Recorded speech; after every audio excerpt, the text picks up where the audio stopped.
Hello friends, நான் உங்க ரஜாக். நீங்க பார்த்துட்டு இருக்கிறது sweet and food Tamil channel. நம்ம இன்னைக்கு இந்த வீடியோல ரொம்ப எஃபெக்டிவான ஒரு வெயிட் லாஸ் ரெசிபி தான் வந்து பார்க்க போறோம்.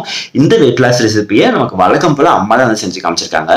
இந்த ரெசிபி நான் ஏன் ரொம்ப நமக்கு வெயிட் லாஸ்க்கு ரொம்ப ஹெல்ப்ஃபுல்லா இருக்கும் அப்படின்னு சொல்றேன் அப்படின்னு சொல்லி பாத்தீங்கன்னா, இந்த ரெசிபி நம்ம வந்து கினுவா அதே மாதிரி ஓட்ஸ் வச்சு வந்து செஞ்சிருக்கோம். உங்க எல்லாத்துக்குமே ஆல்ரெடி வந்து தெரியும், நம்ம சேனல்ல ஆல்ரெடி நிறைய வீடியோஸ் வந்து போட்டிருக்கோம். ஓட்ஸ் வந்து வெயிட் லாஸ்க்கு எவ்வளவு ஹெல்ப்ஃபுல்லா இருக்கும் அப்படின்னு சொல்லிட்டு. கினுவா வந்து கம்ப்ளீட் புரோட்டீன், இதுல ஃபுல்லா புரோட்டீன் தான் இருக்குது. அது போக வெஜிடேரியன்ஸ்க்கு இது ஒரு பியூர் பிளான்ட் பேஸ்டு புரோட்டீன் அப்படின்னே சொல்லலாம். வெஜிடேரியன், வீகன் எல்லாத்துக்குமே குயின்வா வந்து ஒரு pure plant based protein, one of the best source of புரோட்டீன்னே சொல்லலாம். குயின்வால வந்து நம்ம உடம்புக்கு தேவையான 9 எசென்ஷியல் அமினோ ஆசிட்ஸ் வந்து இருக்குது. அது நம்ம உடம்புக்கு ரொம்பவே நல்லது. இதில் ஒமேகா 3 ஃபேட்டி ஆசிட்ஸ் ரொம்பவே அதிகமாக இருக்கனால நம்மளோட பிளட்ல இருக்கிற கொலஸ்ட்ரால் லெவலை இது வந்து கம்மி பண்ணும். அதனால நமக்கு இது வெயிட் லாஸ்க்கு ரொம்பவே யூஸ்ஃபுல்லாக இருக்கும். குயின்வா வந்து குளுட்டன் ஃப்ரீ, ஹை இன் விட்டமின் B1, அதே மாதிரி இது வந்து கொலஸ்ட்ரால் ஃப்ரீ. அதே மாதிரி நம்ம ஜிம்முக்கு போகிறோம், நமக்கு மசில் க்ரோத் வந்து ரொம்ப சீக்கிரமாக நடக்கணும், மசில் க்ரோத் வந்து நல்லா இருக்கணும் அப்படின்னா குயின்வால வந்து நான் சொன்ன மாதிரியே கம்ப்ளீட் ப்ரோட்டீன், ஹை ப்ரோட்டீன்னு சொல்லலாம். அதனால இது நம்மளோட மசில் க்ரோத்துக்கும் ரொம்பவே நல்லது. பிரெக்னென்ட் லேடிஸும் அதை எடுத்துக்கலாம், ரொம்பவே நல்லது. டயபெட்டிஸ், சக்கரை நோயாளிகளும் அதை நீங்கள் கண்டினியூவாக சாப்பிட்டீங்க அப்படின்னா உங்களோட பிளட்ல வந்து சுகர் லெவலை அது வந்து கரெக்டாக ரெகுலராக வந்து வச்சிருக்கும். அதுக்கும் வந்து ரொம்பவே நல்லது. இதை குழந்தையிலிருந்து பெரியவர்கள் வர எல்லாருமே வந்து சாப்பிடலாம், உடம்புக்கு ரொம்பவே நல்லது. குயின்வா வந்து ஒரு பெர்ஃபெக்டான டயட் ஃபுட்னு சொல்லலாம். ஸோ இது வந்து உங்களுக்கு வெயிட் லாஸ்க்கு ரொம்பவே யூஸ்ஃபுல்லாக இருக்கும். ஜிம் போகிறவங்களுக்கு மசில் பில்டிங்க்கும் ரொம்பவே யூஸ்ஃபுல்லாக இருக்கும்.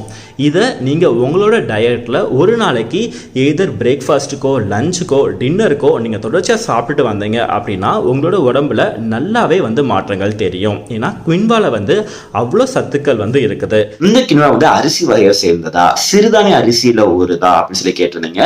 இல்லைங்க, இந்த கினுவா பார்த்துட்டீங்கன்னா அரிசி வகையில வந்து சேராது. நம்ம பாலக்கீரை எல்லாம் சாப்பிட்றோம்ல, அந்த பாலக்கீரை ஃபேமிலியை சேர்ந்த ஒரு கீரையோட விதைகள் தான் இந்த கினுவா. இந்த கினுவா பார்த்துட்டீங்க அப்படின்னா நமக்கு ஆன்லைனில் அதே மாதிரி கொஞ்சம் பெரிய சூப்பர் மார்க்கெட்லலாம் உங்களுக்கு ரொம்ப ஈஸியாகவே கிடைக்கும். கினுவா வந்து உங்களுக்கு பல பிராண்டில் ரொம்ப ஈஸியாகவே வந்து கிடைக்குது. நீங்கள் எல்லா இடத்துலையுமே நீங்கள் வந்து வாங்கிக்கலாம். சரி, இப்போ வாங்க நம்ம இந்த most effective weight loss recipe எப்படி பண்ணலாம் அப்படின்னு சொல்லி பார்த்துட்டு வந்துடலாம். கேஸ் ஆன் பண்ணியிருக்கேன், ஒரு கடாய் வச்சிருக்கேன். கடாய் கொஞ்சம் சூடாகட்டும். கடாய் சூடாயிருச்சு. இப்போ நான் 1 கப்பு பாசிப்பருப்பு எடுத்திருக்கேன். இப்போ இது வந்து நான் ஒரு 3 பேர் சாப்பிட்ற அளவுக்கு செய்கிறேன்ப்பா. இப்போ இதை வந்து நம்ம ஒரு பொன்னிறமாக வறுக்கணும். இப்போப்பா நம்ம வந்து ஒரு 2 நிமிஷத்துக்கு பருப்பை வறுத்துருக்கோம். இப்போ கலர் கொஞ்சம் சேஞ்ச் மாறிட்டு வருது. ரொம்பவும் வறுக்கக்கூடாது. அதாவது ஒரு பாசிப்பருப்பு உடைய பச்சை வாடை போகிற மட்டும் தான் நம்ம வறுக்கணும். ரொம்ப வறுத்தோம்னா பாசிப்பருப்பில் உள்ள சத்துக்கள் போயிடும். அதனால அந்த நம்ம வந்து நம்ம கிச்சடி செய்யும்போது வந்து உங்களுக்கு வந்து நல்லா பாசிப்பருப்பு நம்ம வறுத்து இப்படி போட்டோம்னா நல்லா உங்களுக்கு ஃப்ளேவர் கிடைக்கும். நல்லா ஒரு வாசமாக இருக்கும். கிச்சடி சாப்பிட்ற மாதிரி நல்ல ஒரு வாசமாக இருக்கும். இப்போப்பா இப்போ வறுத்தாச்சு. இப்போ இதை வந்து ஒரு பவுலில் மாற்றிக்கிடுவோம். கேஸ் ஆஃப் பண்ணிடுவோம். இப்போப்பா இந்த பவுலில் தான் நான் ஒரு பவுலு பாசி பருப்பு எடுத்திருந்தேன். இப்போ அதே பவுலில் இப்போ ஒரு பவுலு ஓட்ஸ் போட்டுக்கிடுவோம். இப்போ நான் ஓட்ஸ் எடுத்த பவுல்லையே ஒரு பவுலு கினுவா, இது ஒரு பவுல் போட்டுக்கிடுவோம். ரெண்டும் நம்ம சேர்த்து சாப்பிட மாதிரி நல்லா வெயிட் லாஸு நல்லா உங்களுக்கு குறையும்ப்பா. வெயிட் நல்லா குறையும் உடம்புல. இப்போ நம்ம இதுக்கு தண்ணி ஊற்றிக்கிடுவோம். 3 தனித்தனியாக ஊற வச்சுருக்கோம். நல்லா தண்ணி முங்குற அளவுக்கு தண்ணி ஊற்றிக்கிடுவோம். இப்போ இது நான் வந்து சாப்பாட்டு அரிசி எடுத்திருக்கேன். இப்போ இதையும் ஒரு 2 ஸ்பூன் போட்டுக்கிடுவோம். இந்த கினுவா இது ஓட்ஸ் போட மாதிரி நம்ம கொஞ்சனாச்சும் ரைஸ் போடணும். அப்போ தான் உங்களுக்கு வந்து உங்களுக்கு ஒரு நல்ல டேஸ்ட்டும் கிடைக்கும், நல்லா ஹெல்த்தியாகவும் இருக்கும். இது 3மே உங்களுக்கு அரை மணி நேரத்துக்கு நல்லா ஊறட்டும்ப்பா. ஊறின பிறகு உங்களுக்கு செஞ்சு காட்டுறேன். இப்போப்பா நம்ம கேஸ் ஆன் பண்ணியிருக்கோம். இப்போ குக்கர் வச்சுருக்கோம். இப்போ நம்ம வந்து இதில் தான் நம்ம ஓட்ஸு, கினுவா, பாசிப்பருப்பு இதில் தான் நம்ம எடுத்துருந்த அளவு. அதே பவுல்லையே இப்போ நம்ம வந்து தண்ணி ஊற்றிக்கிடுவோம். இப்போ 1 கப்புக்கு வந்து 2 கப்பு தண்ணி. இப்போ நம்ம 3 கப்பு எடுத்திருந்தோம்.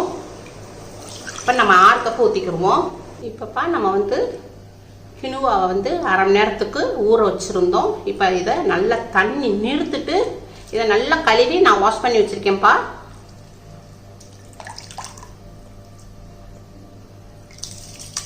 இப்போ நம்ம கினுவா போட்டாச்சுப்பா. இப்போ ஓட்ஸ் நம்ம ஊற வச்சுருந்தோம் இல்லையா, அதையும் இதில் போட்டுக்குவோம். எல்லாத்தையும் நல்லா வாஷ் பண்ணிடுப்பா. வாஷ் பண்ணிவிட்டு போடணும். பாசிப்பருப்பு வறுத்து வச்சுருந்த பாசிப்பருப்பை நம்ம ஊற வச்சுருந்தோம்லப்பா, அது நல்லா ஊறிடுச்சு. இதையும் போட்டுக்குருவோம். இப்போப்பா நம்ம தேவையான அளவுக்கு உப்பு போட்டுக்குருவோம். நான் பிங்க் சால்ட்டு போட்டிருக்கேன்ப்பா வெயிட் லாஸுக்கு.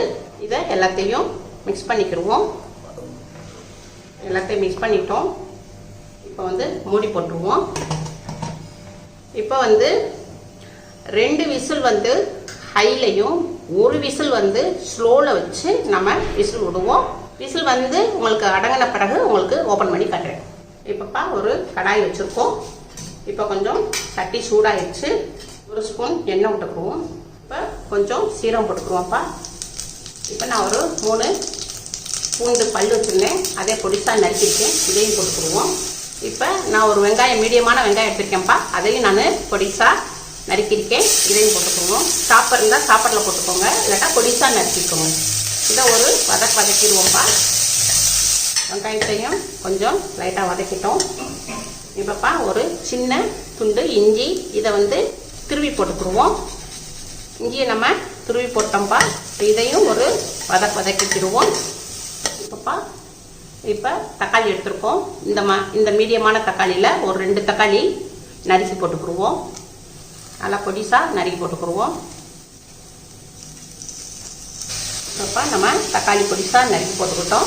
இதையும் ஒரு வதக்கிடுவோம். நல்லா வதங்கட்டும்.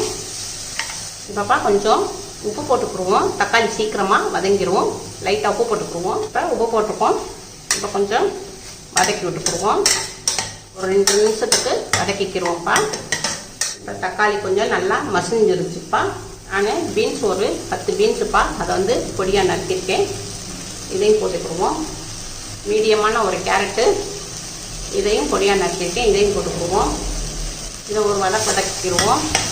1 ஸ்பூன் மஞ்சப்பொடி, 1 spoon மிளகாப்பொடி, 1 spoon மல்லிப்பொடி, 1/2 spoon garam masala, தேவையான அளவு கொஞ்சம் உப்பு போட்டுக்கிறோம். முதலே ஏற்கனவே தக்காளி கொஞ்சம் உப்பு போட்டிருந்தோம். இப்போ கம்மி பண்ணி கரெக்டான அளவு உப்பு போட்டுக்கிறோம். இதை ஒரு வதக்கிடுவோம். மசால் வடை, பச்சை வடை போகிற அளவுக்கு கொஞ்சம் வதக்கிக்கிடுவோம். இப்போ கொஞ்சம் மசால் வடை போயிடுச்சுப்பா. இப்போ நான் ஒரு 1/2 கேப்சிகம், இதையும் பொடிசாக நறுக்கிருக்கு. இதையும் போட்டுக்குருவோம். இதையும் ஒரு வதக்கிட்டு அவ்வளோதான்ப்பா, வதக்கியாச்சு. இப்போ இது வேகிறதுக்கு நம்ம கொஞ்சம் தண்ணி ஊற்றிக்கிடுவோம். இப்போ நம்ம வந்து மூடி போட்டுருவோம்ப்பா. ஒரு 5 நிமிஷத்துக்கு மீடியத்தில் வச்சு வேக விடுவோம். அவ்வளோதான்ப்பா, விசில் அடங்கிருச்சு. இப்போ நம்ம ஓப்பன் பண்ணிடுவோம். அவ்வளோதான்ப்பா, நல்லா குலைவாக வெந்திருக்கு. இது அப்படியே இருக்கட்டும். இப்போப்பா நம்ம காய் வேக வச்சுருந்தோம் இல்லையா, இப்போ நல்லா வெந்துருச்சு. இப்போ நம்ம கொஞ்சம் தண்ணி கலந்துக்குவோம். ஏன்னா உங்களுக்கு வந்து கிச்சடி வந்து உங்களுக்கு ஓட்ஸையும் கினுவாவையும் வேக வச்சுருக்கோம் இல்லையா, அது போடும்போது தான் ரொம்ப கெட்டியாக இருக்கும். நம்ம கொஞ்சம் சுடுதண்ணி கலந்துக்குவோம். பச்சை தண்ணி விட வேண்டாம், சுடுதண்ணி கலந்துக்குவோம். கொஞ்சம் மிளகுப்பா, ஒரு 10 மிளகு கல்லை இடிச்சிருக்கேன். இதையும் கொஞ்சம் போட்டுக்குவோம். வெயிட் லாஸுக்கு மிளகு நல்லா யூஸ்ஃபுல்லாக இருக்கும். இப்போ இதில் கொஞ்சம் கொத்தமல்லி இலையை நல்லா நறுக்கி போட்டுக்குருவோம் பொடிசா. இப்போ நம்ம கொத்தமல்லி எல்லாம் நறுக்கி போட்டிருக்கேன்ப்பா.